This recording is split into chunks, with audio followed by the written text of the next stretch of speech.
Boa noite, bem-vindos ao programa Em Entrevista. O Governo da República alterou as regras para os beneficiários da ADSE, mas os medicamentos vão continuar a ser comparticipados. Os reembolsos, as campanhas de vacinação e as atividades promovidas em prol do bem-estar da população são os temas para a entrevista hoje com Herberto Jesus, Presidente do Instituto da Administração da Saúde. Muito boa noite, Sr. Doutor. Que implicações vão ter estas mudanças no bolso dos utentes da ADSE? Começamos por aqui. É um prazer estar aqui convosco. O que acontece desde 2018, início do ano passado, é que a região começou a assumir os fármacos e os dispositivos médicos prescritos para beneficiários da ADSE. E nós já participamos desde 1 de janeiro de 2018. Essa prescrição é paga por nós. A nível dos reembolsos das consultas e meios complementares de diagnóstico, isso passou para a alçada da ADSE. A confusão que houve foi, como isto não estava legislado a nível nacional, a ADSE emitiu um novo decreto, o qual apresentou como se fosse uma coisa diferente do que é. Mas para a região não é nada diferente, ou seja, nós continuamos a assumir como região autónoma da Madeira todos os fármacos e todos os dispositivos médicos dados ou prescritos e enviados nas farmácias de oficina, chamadas farmácias de rua. Continuamos a fazer isso. Portanto, o que se criou de confusão para a Madeira não houve nenhuma alteração. Mesmo que esses medicamentos sejam prescritos, por exemplo, por entidades privadas? Mesmo que sejam prescritos por entidades privadas e sejam enviados em farmácias comunitárias, nós assumimos esse valor. E também houve algumas alterações ou uma clarificação também a nível dos medicamentos, por exemplo, que eram prescritos em hospitais privados com ou sem convenção. Mesmo de acordo com a leitura do decreto, continuam a ser fornecidos para a ADSE. Ou seja, foi uma clarificação de algo que nós fazíamos já na região. Portanto, os utentes não têm razões para ficarem preocupados com esta Não têm, provavelmente, os utentes, porque nós cumprimos sempre. Isto partiu do memorando de 2015 e nós cumprimos sempre as regras.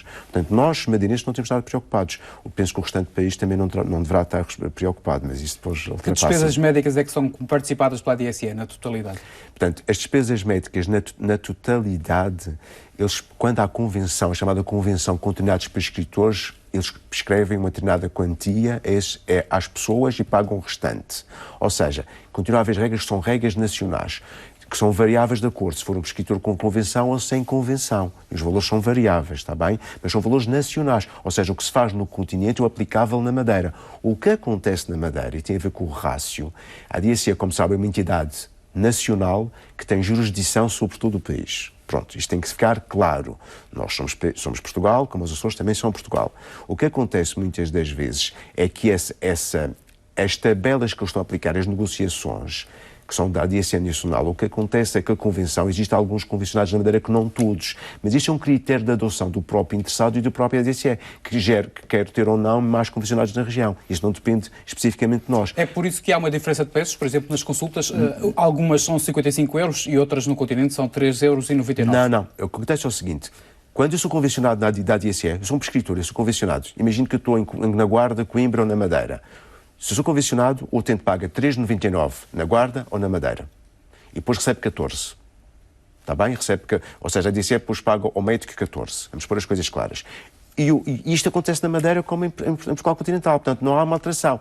Quando não é convencionado, o utente, o ADSE paga ao prescritor 20 euros e depois o utente tem que dar o restante. Que na Madeira até facilita, que na Madeira o nosso limite é 55 euros. Enquanto, como sabe, no continente existem consultas de 50, 100, 200, 300, depende da pessoa. Portanto, até na Madeira temos um teto que permite que o utente, em última análise, pague menos do que no continente. Doutor Herberto Jesus, com a entrada em vigor do Plano de Ajustamento Económico e Financeiro, a Madeira perdeu a gestão da ADSE, passou a ser gerida pela República, pelo Estado. Os utentes têm-se queixado dos reembolsos ou dos atrasos dos reembolsos. Tem recebido queixas neste sentido também? É assim, eu vou clarificar. Desde o memorando, desde o PF, de facto houve algumas restrições financeiras decorrentes do PF. Isto não tem nada a ver com o que aconteceu a seguir. Já havia em carteira, no Governo Central, a tornar a ADSE uma entidade diferente. E essa entidade tinha jurisdição nacional. Não podemos relacionar isso com o PAEF. Não tem nada a ver com o PAEF. Ou seja, foi uma entidade que foi criada pela gestão do Estado e por organização e por gestão e talvez com algum critério economicista, não sei, não poderei dizer, de criar uma ADSE que fosse de âmbito nacional continuar tipo de critérios. Não tem nada a ver com o PF. Isto não tem nada a ver com o PF, é a primeira coisa. Portanto, não podemos dizer que o PF determinou a alteração do procedimento da ADSE em relação às regiões, não. Foi uma regra nacional em que mudou... Mas politicamente é o que se tem dito, é o argumento que tem sido usado. Sim, tem-se usado muito esse argumento, mas eu penso que é por uma certa falta de informação, julgo eu. Uma das dúvidas que têm surgido ultimamente tem a ver com os outros subsistemas de saúde. No caso dos seguros de saúde, muitos utentes dizem que recebem recibos em branco e que depois não podem pedir a comparticipação, por exemplo, no Serviço Nacional de Saúde ou mesmo junto da ADSE. Como é que se pode esclarecer as pessoas sobre estas duas questões? Como sabe, como eu já disse várias vezes, a comunicação social, o IASUD não é uma agência ADSE, no entanto, nós temos alguma informação que podemos facilitar à nossa população, que é o que nós pretendemos. Os seguros têm sempre plafons. Cada seguro tem o seu plafond e tem as suas regras. E seguem-se por essas regras. Se a pessoa tem um seguro e vem a um serviço de saúde, paga X e sabe que vai receber X. Ou seja, o próprio seguro tem um limite. Isso são os critérios dos seguros, não tem nada a ver connosco. A relação da ADSE com os seguros também é uma relação que é feita a nível nacional. Nós não interferimos nessa área, porque nós deixamos de ser os responsáveis pelos reembolsos nessa área a partir de 1 de janeiro de 2018. Social. Isso também desconheço, que é da área dos assuntos sociais, penso que depois terão que perder as explicações da Segurança Social. São diferentes, ou seja, o que eu quero que fique bem claro e que às vezes é difícil de passar a mensagem é que, como não somos responsáveis neste momento pelos reembolsos de MCDTs e de consultas, todas as relações à ADSE com os seguros terão de ser tratadas a nível da ADSE nacional. Nós não temos nada a ver com isso. A nossa única responsabilidade com os beneficiários da ADSE, além de ajudar no transporte de alguns tipos de documentos, facilitar as pessoas que têm menos capacidade de trabalhar com instrumentos digitais, é apenas os reembolsos de fármacos e dispositivos médicos. Mais nada, neste momento. Existem na Madeira máquinas para receber automaticamente as despesas de saúde, para serem reembolsadas. Como é que os madeirenses estão a lidar com esta nova tecnologia? Nós temos, de facto, temos na loja do cidadão, temos também no IASUD de máquinas digitais e até entrega manual. Tem havido cada vez uma maior adesão. No entanto, por respeito à população, nós continuamos a receber os documentos lá para depois digitalizar no IASUD e enviar para a ADSE. Ou seja, tem havido uma adesão cada vez maior, mas também temos que perceber que a nossa população, que usa mais cuidados de saúde, é uma população envelhecida, que não tem tanta facilidade de lidar com os meios digitais. E é por isso que nós continuamos a disponibilizar um serviço para benefício da população, neste caso para os beneficiários da ADSE, em que recepcionamos os documentos e enviamos para a ADSE a nível digital, digitalizado. Continuamos a fazer isso. Agora, isto é um processo que vai aos poucos, as novas gerações cada vez vão se aproximar mais dos meios digitais e provavelmente no futuro isto vai se extinguir com o passar dos anos. Mas as coisas estão a funcionar relativamente bem neste momento. Os reembolsos também passaram a ser feitos por transferência bancária. Quais são os prazos médios de pagamento? Os nossos, nós sabemos, os da ADSE, segundo o que nos tem sido dito para a ADSE nacional, costumam ser de 1 a 2 meses. Mas isto neste momento não sei, porque eles é que fazem esse processo independentemente de nós. E aqui na Madeira? Aqui na Madeira continuamos a fazer 2, 3 meses, depende da complexidade do processo. Se for um processo sempre de uma consulta, é rápido, mas se for uma cirurgia que é preciso pedir documentos e depois os documentos não vêm completos, temos que pedir novos documentos, muitas vezes são feitos no continente, leva um tempo muito mais maior, que tem a ver com esta morosidade para nós verificarmos tudo o que é correto. Muitas das vezes, quando chega a nós, os documentos não estão bem preenchidos ou há falta de qualquer coisa. E todas as pessoas são obrigadas a ter conta bancária, neste caso? Sim, as pessoas que não têm, como é que se pode... Geralmente é por familiares que se faz. Usamos os familiares com autorização do próprio. As despesas, as comparticipações ou os reembolsos têm aumentado nos últimos anos? É natural que com o envelhecimento populacional, e quando olhamos para a nossa região, isto é extremamente importante, uma região que ao longo dos anos passou de um patamar dos anos 60, de uma mortalidade aos 60, 70 anos, e hoje em dia morremos, ou seja, temos uma esperança de vida até aos 80, é natural que a população aumentou. Há um envelhecimento populacional.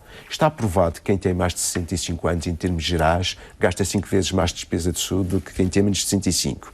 Envelhecimento populacional, aumento de despesa de cuidados de saúde, uma cultura muitas vezes que nós estamos a tentar mudar neste momento, que era uma cultura quase uma indústria da doença, ou seja, as pessoas preocupavam-se só no fim com a doença. Nós agora estamos a tentar mudar o paradigma para a prevenção. Porque só prevenindo e promovendo a saúde é que nós vamos ter uma sustentabilidade do sistema nos próximos anos. Ou seja, hoje em dia temos pessoas mais idosas de ano para ano. Há uma perspectiva que me permite dizer aqui que estou num programa para toda a nossa audiência da Madeira e do Porto Santo. A previsão até 2080 é que haja uma redução de 100 mil madeirenses. Ou seja, é uma previsão relativamente má, não é muito boa para nós. Nós não nos queremos extinguir, julgo eu. O que nós estamos a fazer, estamos a promover, estamos a ter atitudes de promoção da natalidade e tudo isso, mas o que eu estou a dizer é que é natural um envelhecimento populacional, com uma indústria da doença, um maior cuidado de saúde que ao longo dos anos esteja a aumentar os reembolsos e estão a aumentar exponencialmente. Eu se vos dissesse que é incrível, há muitos anos atrás, há 20, 30 anos, o orçamento da saúde era 4 milhões. Hoje em dia é 300 milhões. Fora o restante, pagamento de empréstimos e o novo hospital. Vamos esquecer essa parte. Vejam que houve a evolução de 4 milhões para 300 milhões. Ou seja, houve um grande investimento na saúde. Mas com o aparecimento dos medicamentos inovadores, com a população envelhecida a aumentar, com mais tecnologia, é natural para vir de 4 para 300 milhões. Qual foi o envolvimento do governo ao longo dos anos para responder às necessidades? Mas cada vez mais vai haver mais necessidades. Significa que dos 5 milhões que nós reembolsamos por ano, ou 6 milhões, daqui a dias pode ser 10, 20, depende. É por isso que o nosso foco, isto é extremamente para a nossa sobrevivência como sistema, tanto a nível da Madeira, como Portugal, como do mundo, é passar da indústria da doença para a indústria da saúde. Promover saúde, controlar os fatores de risco, as pessoas responsabilizarem-se pela sua saúde, que é muito importante, que só assim manteremos um sistema sustentável. Isso quer dizer que, em média, o IA Saúde reembolsa 5 milhões de euros? 6 milhões de euros, é variável, depende com as consultas, com os meios complementares de diagnóstico, a média é essa, em média, mas a tendência é aumentar ao longo do tempo. Dr. Herberto Jesus, o Infarmed distinguiu esta semana o IA Saúde pelas boas práticas na área do medicamento. A Via Verde do medicamento implementada em abril do ano passado foi considerada a melhor do país. O que é que distingue esta Via Verde do medicamento do restante do país? O IA Saúde, deixe-me só explicar 5 minutos, o IA Saúde tem uma atividade vasta. Nós somos os administradores do sistema de saúde público e privado, somos os reguladores, trabalhamos na área do fármaco, em consonância com o Infarmed, somos a saúde pública, trabalhamos com a DGS e com o Instituto Ricardo Jorge, adaptamos legislação à região da área da saúde, ou seja, temos uma amplitude, contratualizamos serviços, temos uma amplitude grande de atuação. E temos tentado sempre pautar por um excelente relacionamento com a DGS, com o Infarmed e com o Instituto Ricardo Jorge, que têm sido excepcionais connosco, que nós temos colaborado de uma forma muito profícua para os dois lados. Acontece que houve uma necessidade identificada pela Secretaria Regional da Saúde de ter a chamada Via Verde do medicamento. Na altura, havia um processo negocial a nível de Portugal continental, que estava um pouco lento. E com a entrada na Madeira deste processo, e com os outros parceiros, a Apifarma, a INF, a APF, todos os parceiros, grossistas, todos os parceiros da área do medicamento reuniram-se e utilizaram o exemplo da Madeira como quase um pontapé de saída, se me permite, para depois adaptar a nível nacional. O que é a Via Verde do medicamento? Basicamente há certos medicamentos que, por excesso de exportação, às vezes podem faltar. E então é proteger esses medicamentos que podem faltar e criar uma via rápida que me permita ter acesso a medicamentos que às vezes são raros. Estou a falar de farmácias comunitárias. E na altura, a professora Maria do Céu Machado, que é a presidente do Infarmed, como foi um projeto inovador, porque permitiu depois alavancar o projeto nacional, foi considerado na altura o melhor. Foi bem nesse Quais caso. são os medicamentos que estão nesta lista? São vários, são desde neuroléticos, vamos pôr para a patologia neurológica, diabetes, doenças cardiovasculares, dor, é uma vastidão de fármacos, está numa lista, e depois foi aproveitada para aplicar essa lista também a nível de Portugal continental. O Prémio das Boas Práticas significa o quê? Significa que nós iniciamos algo de novo numa região inovadora, que de facto teve reconhecimento da entidade máxima do medicamento em Portugal, com a Infarmed, o que foi uma honra muito grande para a Madeira, não para... Praticamente não, que eu represento a Madeira quando estou em qualquer lado. Foi uma grande honra para a Madeira ter congregado todos os parceiros da área do medicamento que na altura tinham algumas divergências e com esta congregação que vieram todos cá à Madeira e assinaram o protocolo, houve depois uma espécie de alavancar, como eu disse, para fazer a nível de Portugal continental. Isto quer dizer que a Madeira pode ser um exemplo? A Madeira pode ser um exemplo em diferentes áreas. Isto é uma delas. Podemos ser um exemplo em 2 ou 3 áreas. O sistema de vigilância entomológica é dos melhores, se não é o melhor dos países, um dos melhores do mundo, penso eu. Temos a via do medicamento. Ou seja, há toda uma série... Temos a resposta a epidemias, temos tido uma grande articulação que permitiu resposta a epidemias. Ou seja, nós temos áreas, apesar de sermos uma região pequeninha, nós somos 250 mil no mundo, praticamente, no mundo que tem bilhões, somos uma gota d'água, mas temos uma necessidade de estar sempre a melhorar. E isso, de facto, é patente nas nossas atuações. A ilha não nos limita. Nós podemos fazer coisas excepcionais, todos nós. Nunca nos limitou. E isso tem sido mostrado. Há pouco também temos outro prémio, ano passado, sobre a cobertura do HPV, do papilomavírus, ou seja, os prémios estão a aparecer não por reconhecimento da nossa atuação, que apesar de pequenos, em conjunto conseguimos fazer coisas excepcionais. Muito se tem falado na falta de medicamentos aqui na Madeira, principalmente na comunicação social. Esta é uma realidade ou há aqui um certo implemento? É assim. Imaginem o número de medicamentos de ano para ano que saem, ou seja, a vastidão de medicamentos que nós temos hoje em dia. É uma vastidão impressionante. Depois imaginem outra coisa.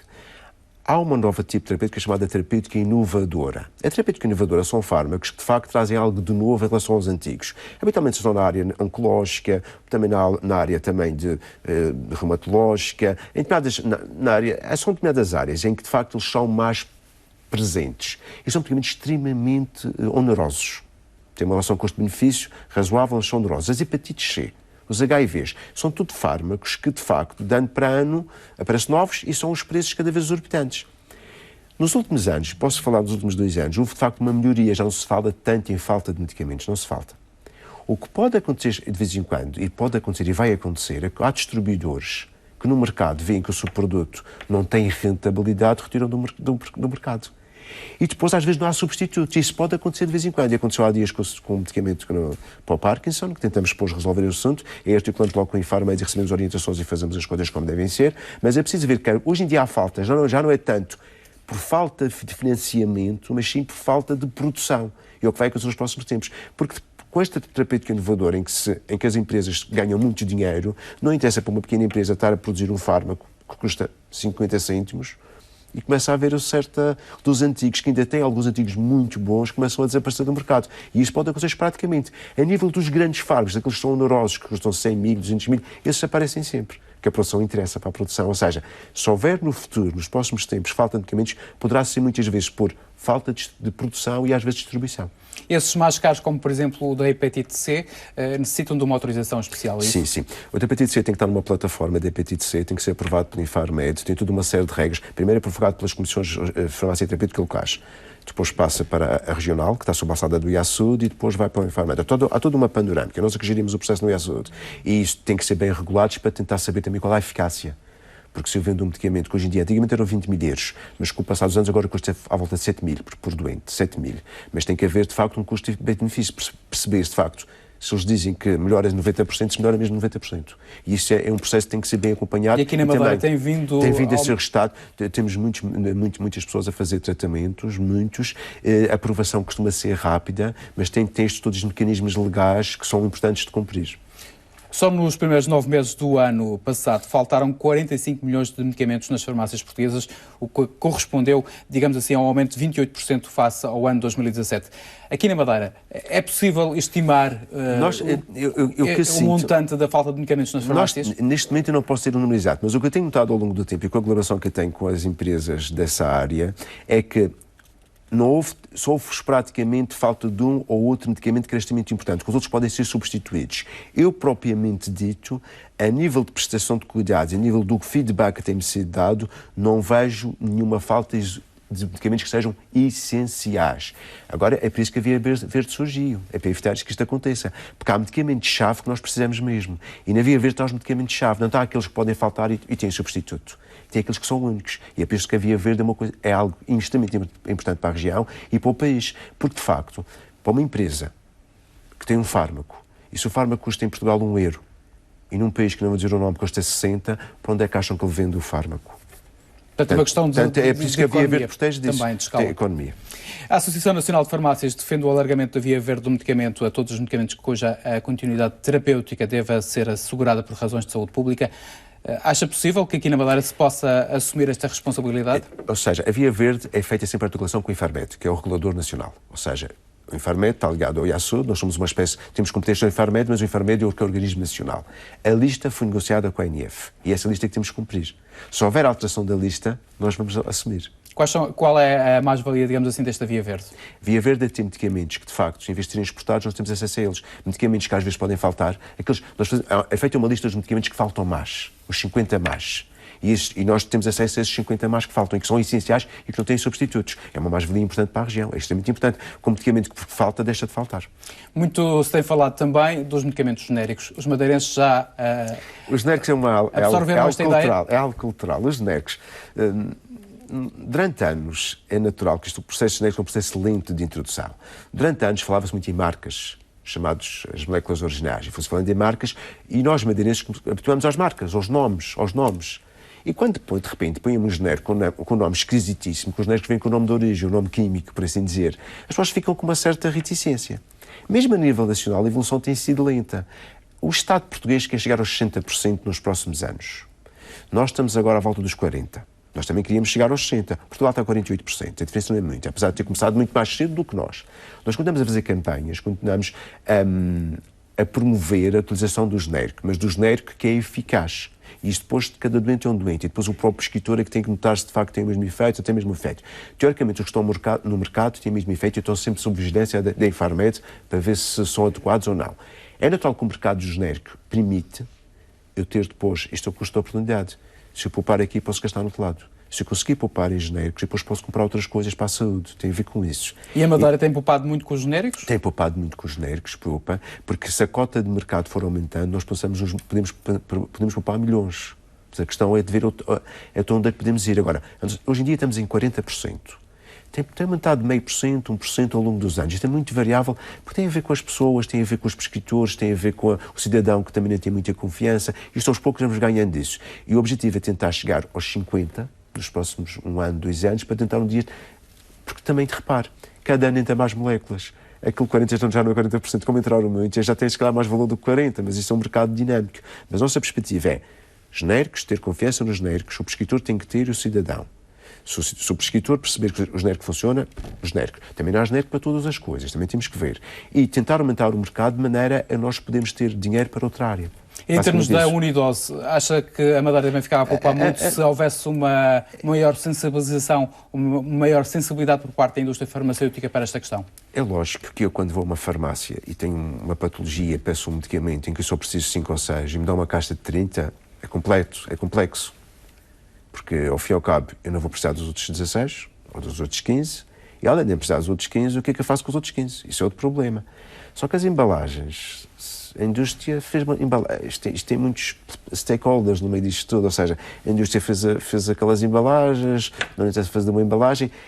Hipoteticamente, para mim, como gestor do sistema de saúde, era muito mais agradável se dissessem assim, a pessoa leva 8, ou leva 10 ou leva 15. Para mim era excelente. Só que isso tem a ver com outros procedimentos que nos ultrapassam. Julgo que aí com a Infarmed poderá fazer um pouco mais de pressão, mas depois a indústria farmacêutica também tem a sua maneira de atuar e de fazer as coisas. É muito complicado. Eu, como gestor público, adoraria que isso acontecesse.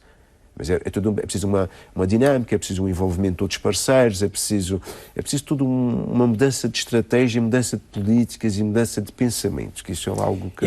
Mas é algo que seria excelente. E em termos de prescrição eletrónica de medicamentos, qual é a taxa de cobertura aqui na Madeira? Hoje em dia nós somos engraçado, a Madeira nisso também fomos excelentes. Nós em poucos meses, eu lembro-me, foi em 2016, 17, em poucos meses passamos de uma taxa quase 40%, 50% para 90% e tal %. Nós até fomos considerados pelo professor Henrique Martins, que é o presidente do SPMS, vice-partilhado do Ministério da Saúde, como um exemplo a nível nacional. Hoje a cobertura é quase total. Existe um autor-prescritor, por vários motivos, que ainda consegue continuar a prescrever manualmente, mas a percentagem é quase 100%. E os utentes não tiveram qualquer Não, no início há sempre no início tínhamos que imprimir a folha, por assim dizer, mas cada vez mais estamos a utilizar o meio digital, em que a receita vai eletronicamente para o telemóvel e depois a pessoa só mostra o telemóvel nas farmácias e funciona. É tal literacia e responsabilização que aos poucos temos que ir aumentando, mas que eu penso que paulatinamente vai aumentar. E vamos ter novidades na área digital, na área da saúde? É assim, nós, a nível da Madeira, temos algumas armas, ferramentas a nível digital que foram desenvolvidas pela J. Madeira, nomeadamente a nível de César Ramos, permite o Átrio, que é um programa único na região, é um programa que congrega toda a informação dos cuidados primários e cuidados secundários. Isso é excelente. Existe uma série de tecnologias digitais que muitas vezes nós adquirimos do SPMS, que é uma espécie de quem compra e quem gera a parte digital da saúde a nível de Portugal como um todo. E nós temos muitas ferramentas de negociação para comprar. E também queríamos promover uma coisa que é muito importante, tentar que a indústria madeirense, as startups madeirenses também começam a se envolver nestas áreas. Agora, é preciso ver que algumas áreas digitais estão sob alçadas SPMS, só com licenças dos serviços partilhados do Ministério da Saúde que nós temos acesso a elas. Mas é uma área muito interessante, é uma área que nós podemos desenvolver em parceria com ou startups, ou mesmo com esse PMS, que algumas têm que ser mesmo assim, de forma a tentar tornar mais fácil o processo. Portanto, é uma área que nos apaixona, mas também tem esta dialética com esse PMS que é muito importante.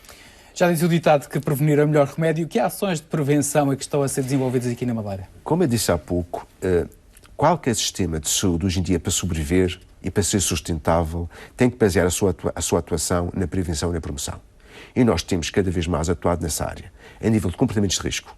Excesso de álcool, tabaco, drogas ilícitas, temos atuado muito em todas as populações, desde os jovens, aos menos jovens, aos mais idosos, temos atuado nesse tipo de alteração de comportamentos.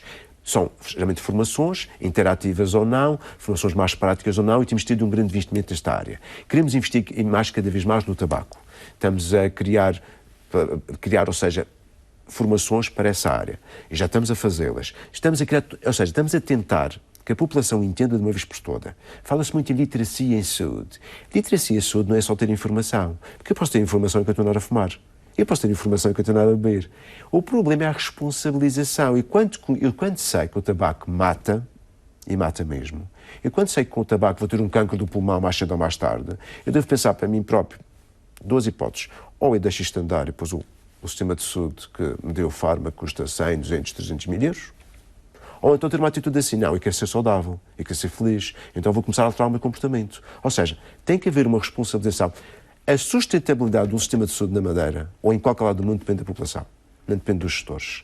Se nós no futuro conseguirmos incutir nas pessoas alterações dos fatores de risco, nós vamos tornar o sistema sustentável. Porquê? Vamos ter menos doença, vamos ter pessoas mais felizes, vamos ter pessoas, como eu costumo dizer, pessoas felizes aumentam o PIB. E o alcoolismo ainda é um problema? Ainda é um problema, embora seja menor do que outras áreas do país, é um problema. Tanto o alcoolismo como as drogas ilícitas são menores do que o restante do país, mas continua a ser um grande problema. Portanto, eu continuo a dizer que literacia, mas também responsabilização. Nós temos de ser responsáveis pelos nossos atos.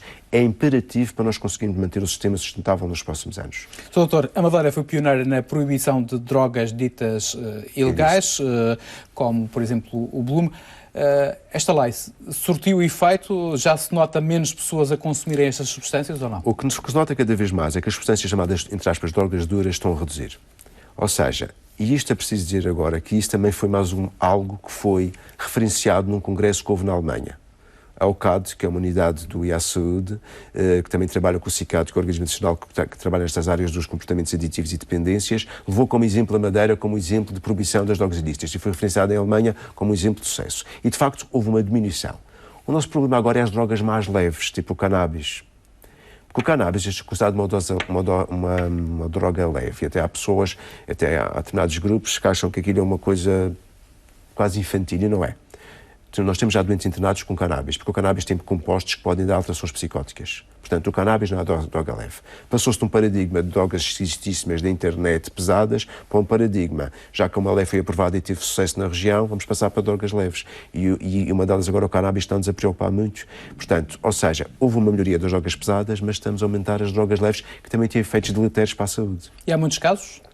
Há alguns casos já internados nas casas de psiquiatria e depois presume-se que o consumo poderá vir a aumentar nos próximos tempos. Com esta vulgarização do tema cannabis, em que há projetos de lei, há tentativas de tornar aquilo como uso recreativo, que eu acho que é de umas coisas, eu acho que é absurda, como dizer que vamos dar droga, mesmo que seja teoricamente leve, para distrairmos de vez em quando e depois aumentamos os internamentos psiquiátricos e diminuímos a produção do país e diminuímos a felicidade de um povo.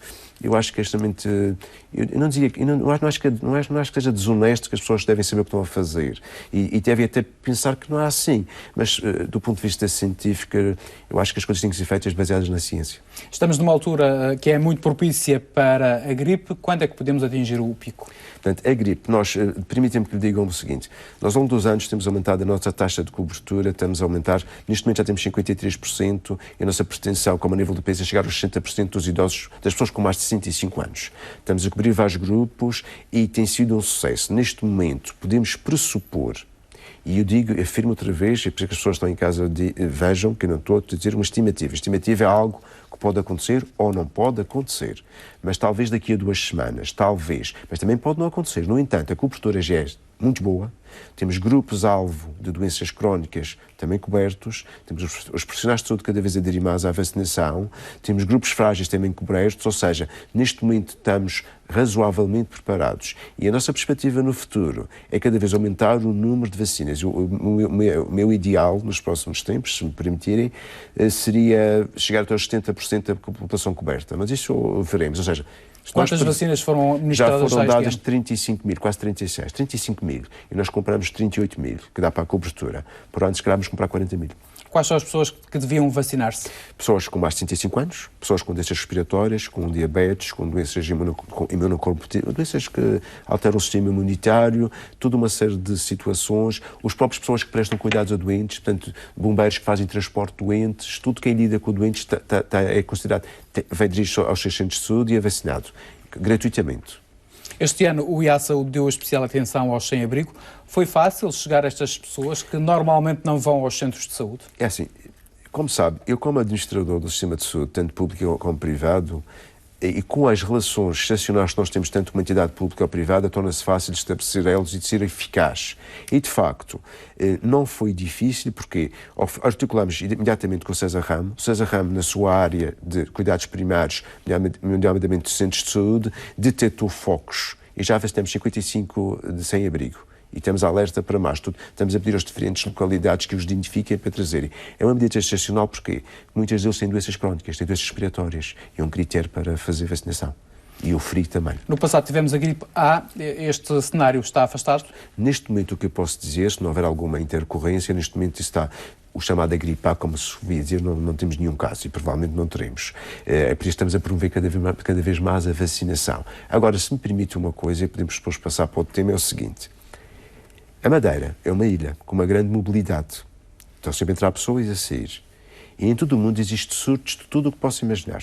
Sarampo, gripes, hepatites, tudo o que possa imaginar no mundo há. E temos esta grande mobilidade. O que faz com que nós, onde que eu costumo dizer, nós para nos mantermos bem e de saúde, cada vez promover mais a vacinação nas diferentes áreas. E aí a população entende, a população tem havido uma grande adesão, a população vacina-se quando é necessário, ou seja, temos uma grande cobertura e uma grande proteção contra, porque de facto esta mobilidade faz com que entre todas as doenças que possam imaginar. Estamos a assistir ao regresso de muitas pessoas da Venezuela. Esta é uma população-alvo? Todas as populações que vêm de zonas endémicas de doenças são populações que têm todos os cuidados como nós. São populações que vêm de zonas que têm sarampo, todas têm outras doenças mais com nomes mais estranhos e nós têm sido referenciados aos centros de saúde. Eles, quando chegam à Madeira, habitualmente se inscrevem aos centros de saúde. E só para terem uma noção, no último 2 anos chegaram 6 mil, já estão referenciados. Já demos cerca de 5 mil vacinas. Portanto, vejam o patamar em que nós estamos. E está a ser tudo muito monitorizado. Mas qualquer pessoa que vá para um país que tenha uma doença endémica e que sai todas as semanas a informação de quais são os países e quais são as doenças, para as pessoas terem essa informação, vão à consulta do viajante nos centros de saúde e também nos hospitais marmoleiros e conseguem depois já vacinar-se para determinadas áreas. Ou seja, há uma grande vigilância decorrente do nosso sucesso a nível do dengue, nós preparamos para outras coisas. E então há uma grande vigilância a todas as pessoas. E qualquer pessoa que viaje tem que se informar qual é o país e o que é que se deve fazer para ir àquele país. Também temos uma grande mobilidade turística. E o sarampo está a aumentar muito na Europa. E porquê que está a aumentar muito na Europa? Enquanto nós temos... No ano passado tivemos 3 casos de mortes confirmadas aqui na Madeira? Não, são 3 casos de sarampo. Há 3 casos de sarampo. Tivemos 3 casos de sarampo. Uma do Reino Unido, uma imigrante que via no Reino Unido e que trouxe o sarampo do Reino Unido, e os outros, tivemos um caso, e os outros 3 casos, foram 4 no total, os outros 3 casos, presume-se que foi do surto de Lisboa. Alguém que esteve em Lisboa, estamos ainda em investigação. E agora, o que quer dizer é o seguinte, nós recebemos turistas de todo o lado. Turistas que vêm de países que têm uma menor cobertura vacinal. Turistas que têm sarampo ou outras doenças. Ou seja, nós na Madeira, apesar de estarmos protegidos com quase mais de 95% de determinados grupos etários, cada vez mais temos que promover mais a vacinação. Nós estamos sujeitos a países que não têm outro tipo de filosofia perante a vacinação. Doutor, estamos a chegar ao tempo final deste programa, mas ainda gostaria de abordar consigo a questão do orçamento do Instituto de Administração da Saúde da Madeira. Qual é o orçamento para este ano e se esse orçamento é suficiente para as necessidades e para os projetos que tem? Como eu disse há pouco, se eu não fosse gestor, dizia isto. Se eu não fosse gestor, você precisar sempre de dinheiro. Se há mais envelhecimento populacional, se há mais pessoas que necessitam de cuidados de saúde, se vêm imigrantes em que nós também temos que ajudá-los, que são nossos conterrâneos ou familiares dos nossos conterrâneos. Com este avolumar, cada vez, se há mais terapêuticas inovadoras, se há mais tecnologia, é natural que é como se fosse um saco sem fundo. Mas a saúde não é um saco sem fundo. A saúde é algo que nós temos que gerir com muito cuidado. E como eu disse, no passado era 4 milhões, hoje em dia já são cerca de 300 milhões ou mais. Isto, já retirei destes 300 milhões, a parte do novo hospital que também é orçamentada e também os empréstimos que temos que pagar devido a compromissos passados. É natural que qual é o orçamento? O orçamento, assim, sem essas duas áreas que eu referenciei, é cerca de 300 milhões. Se me perguntar se dá, vai ter que dar, porque não há outra hipótese. Nós como região e como país, temos de ter uma maneira de tentar controlar, portanto torna-se incontrolável. É por isso que o nosso foco será mais sempre na prevenção, promoção, para tornar no futuro isto sustentável, não há outra hipótese. Ou seja, e em termos de prioridades para 2019, para este ano? As prioridades para 2019 continuam a ser a prestação de cuidados excessivos, o que nós fazemos habitualmente, será manter dentro do possível e de acordo com os recursos que nós temos e de acordo com e também com a colaboração, que é muito importante, deixe-me frisar, os serviços de saúde, o César Ram e o E-Saúde existem porque existem funcionários. E são esses funcionários que prestam cuidados. Que estão numa área muito sensível, que é a área da saúde, uma área social extremamente sensível. E que foram habituados desde os juramentos que juram, desde Hipócrates, juramentos de enfermagem, a fazer o bem pelas pessoas. Se todos continuarem como está previsto nos juramentos, é razoável, as coisas vão correr bem. Projetos. Nós vamos apresentar a Carta de Equipamentos. É a primeira vez que também vai ser um momento histórico. Nós temos muitos momentos históricos e são deles. Que é uma Carta de Equipamentos, a primeira vez que vai ser feita na região e que permite ter a noção de tudo o que temos a nível de equipamentos na região autónoma de Madeira. Já se fala disso há alguns anos. Vai ser apresentada quando? Em janeiro. Não vou dizer a data, que é surpresa. Portanto, em janeiro. Temos isso. Depois, estamos a investir numa área muito importante, agora a falar a nível de saúde. Nós estamos a promover cada vez mais o nosso relacionamento com países semelhantes a nós ou com regiões semelhantes a nós. Nós estamos incluídos num grupo de ilha, que é a única ilha, apesar de ser ilhas, só está a Madeira lá representada, com países de pequena dimensão, como San Marino, como Mónaco, Luxemburgo, Chipre, tudo países muito pequenos, Islândia. E temos a comparar para tentar arranjar estratégias para tentar melhorar os nossos cuidados e cada um com as suas experiências. Portanto, temos uma grande intervenção. Estamos também a atuar a nível nacional, vamos tentar também criar a unidade de farmacovigilância, através do Infarmed. Quer dizer, vão surgir muitos projetos, que são projetos que neste caso não são muito onerosos, mas permitem nós nos desenvolvermos como região e ganharmos mais know-how, que também é o que eu pretendo nesta região. O que é que pretendem com esse projeto da farmacovigilância? Tentar ter um controle mais adequado do que, se eu tenho um fármaco X e são adverso Y, eu tentar referenciar isso e tentar estudar melhor a chamada prática clínica, quando eu dou o fármaco, o que é que acontece? Isso é uma coisa inovadora que nós vamos tentar fazer. Existiam milhares de coisas para fazer agora. O intuito é sempre o mesmo. Os sistemas de saúde existem, que são feitos de pessoas. As pessoas com população, quando nós falamos que pagamos 300 milhões, o que eu estou a dizer é isto. São 300 milhões dos nossos impostos de cada um de nós. Mais nada. O dinheiro que eu estou a gerir é o dinheiro dos nossos impostos. Se é o nosso dinheiro, vamos cuidar dele. Dr. Herberto Jesus, muito obrigado por ter vindo à RTP Madeira.